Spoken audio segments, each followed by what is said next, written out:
Right there, butt bandits. We're done for the week and headed home starting now. Mount a snowbank a little bit because I am in a large truck and want to feel big and rugged. What was I saying here? Delivered the load that I picked up in North Dakota. I was initially not supposed to deliver the load.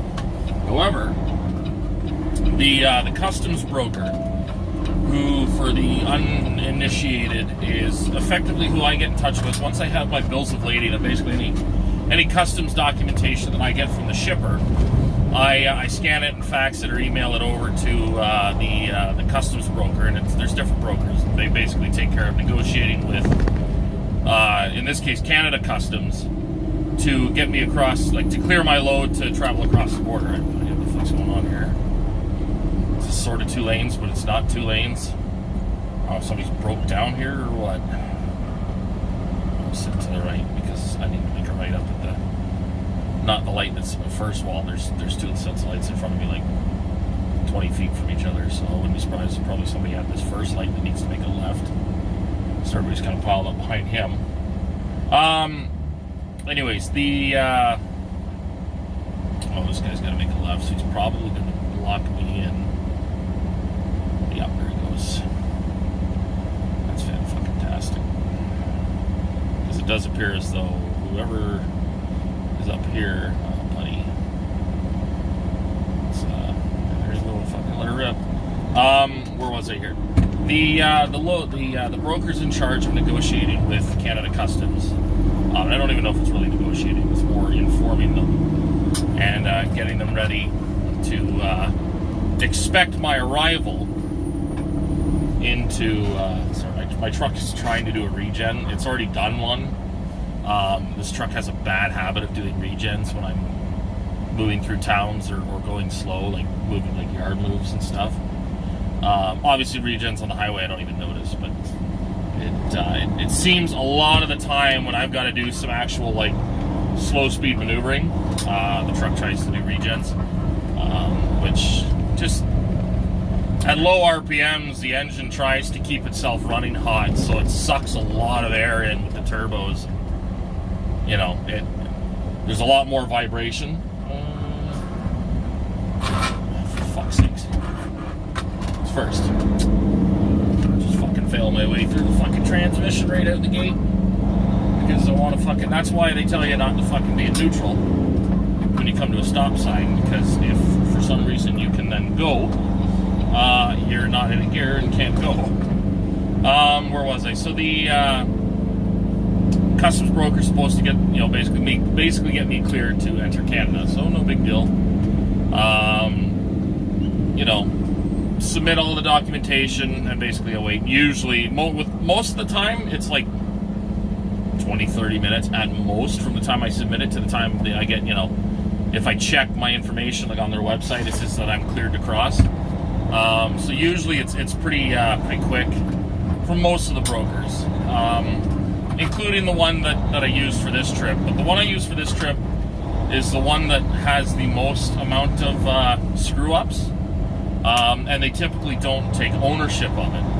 So I submitted the documentation. I received an email with a listing of the information that I submitted, telling me that they received my information and they're going to begin processing it. Next day I look and there's nothing. Nothing's been processed. So I phoned them. No, we don't have anything in our system. You have to send us an email. We don't just do it on our own. No, I sent you guys an email yesterday. Well, you must not have. It's like, I have the confirmation email. Here's the number, right? Oh, we'll have to resubmit it. So, okay, it's a good thing I'm not at the fucking border. Resubmit it. Wait all day. Discover by the end of the day it still hasn't come through. It just says to call them now. So I phone them. I'll just tell them. I'll tell them to get on it right away. There was no reason for me to call them. It was just they decided not to get to it. And I think they put a note in for me to call them basically when I fucking needed them to get off their ass and do something, because it was, do it now or I'm gonna break the law trying to get into Canada. So then they finally did it, but by that time it was already like 9:30, almost 10 o'clock at night, so I said, fuck it, I'm going to bed. The initial plan with this, see, it's doing it again. It was gone for a while, and it's fucking going back. It's going back and forth in a fucking regen state, and I don't like that. It was initially that I was to take this trailer to the tank wash in Georgetown, Ontario, drop it off last night, and go home. And they were going to get a local guy to deliver it, because most of the loads, this is the city, I mean, it's not quite Toronto. This is Concord, Ontario, which is, they're all like suburbs. Toronto, oh, it looks like now the left lane's closed for a change. I gotta get in the fucking right. I'm very accustomed to the right lane. The right lane's been closed for construction up into the ramp onto the highway. And it looks like since the last time I was out here, it's now the left, which is all right. I'm just gonna sidle over here a little bit, block 2 lanes for a minute so that the guy behind me doesn't fucking run into me, and then just, you know, muscle my way in. Where was I with that? Yeah, so give him a call, he'll get to it right away, so I sleep. So yeah, the next day, you know, I get up and I can leave at 6, so I start rolling at 6, give dispatch a call after they get in there. I'm into Canada already.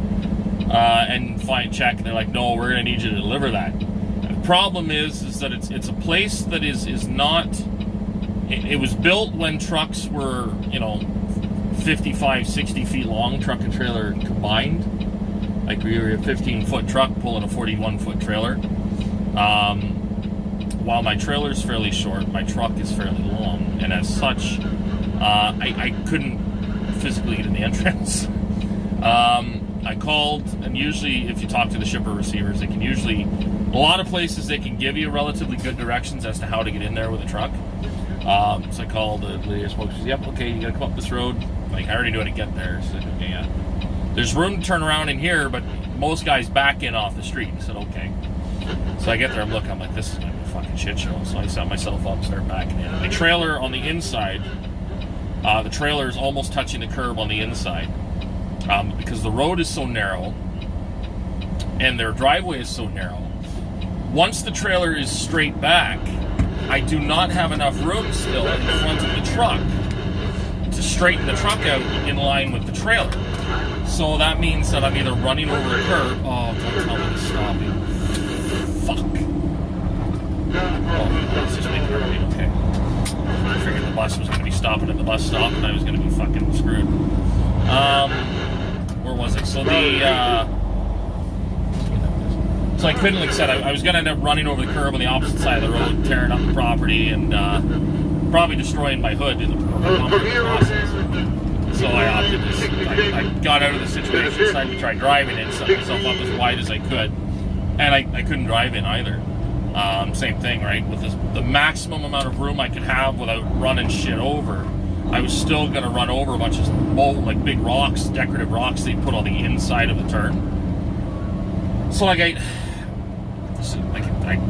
back out onto the road, fucking pull over, put my 4-ways on, just get ready to call dispatch, and like to tell them, like, I cannot go into this property. I can't fit. I can't get here.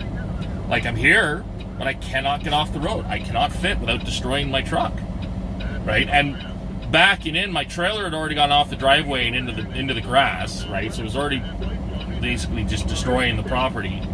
Like, no, I'm not getting farther in this. I'm not fucking climbing snow drifts. I'm not wrecking shit. They're gonna have to find somebody. They're gonna have to get a local guy with all of our local guys run Cascadia day cabs, right? So the truck is fucking 15, 12 feet long, like, you know, short wheelbase, setback front axle. Those trucks will go anywhere.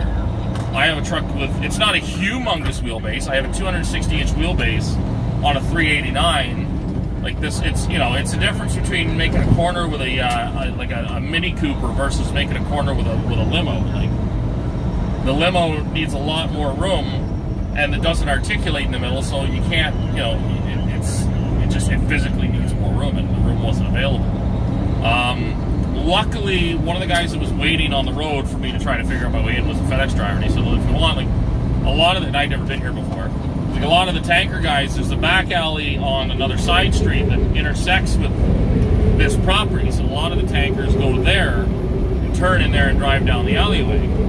He said the only problem is that the alley's shared by like 3 other businesses that all do their loading and unloading back there, so you might get in there and not be able to get out. So well, I can't get in here now. I might as well give it a try.